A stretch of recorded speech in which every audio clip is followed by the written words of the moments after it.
I hate to see this become what it has become, which is a political football, because it really affects those low and middle income investors across the board. And if we get this wrong, it will only serve to exacerbate the current savings crisis that I think you all know we're in currently. You know the statistics, they're dismal. I mean, half of all households age 55 and over have no retirement savings. None. And 62% of Americans have no emergency savings. If they had to cover a $400 unexpected expense for car repair or medical expense, they couldn't. They couldn't do it with their savings. That's 62% of Americans' households. There's a real need for families and retirees and everyone in the United States of America to save and invest in their future.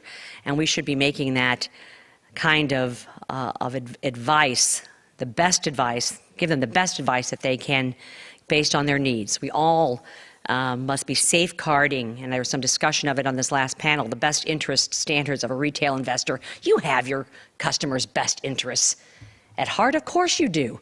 My father did to the people that he sold to. If you don't stay in business. Yes, there are bad actors in every business, sadly, there are.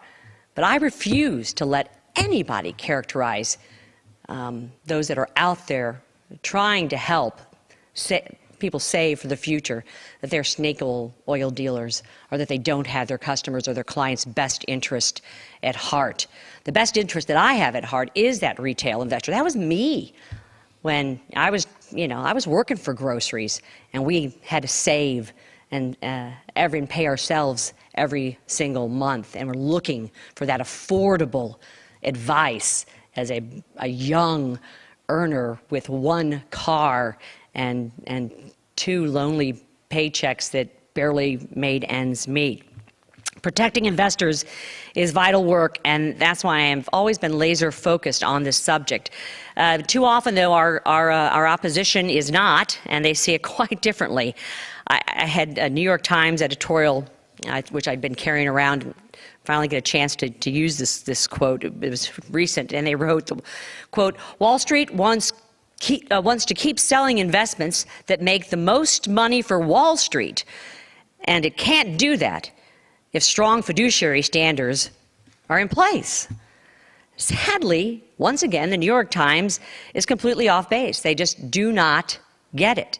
If I have said it once, I have said it 1,000 times. The fiduciary rule is not about Wall Street. It is about Main Street. Again, it is about that low and middle income investor.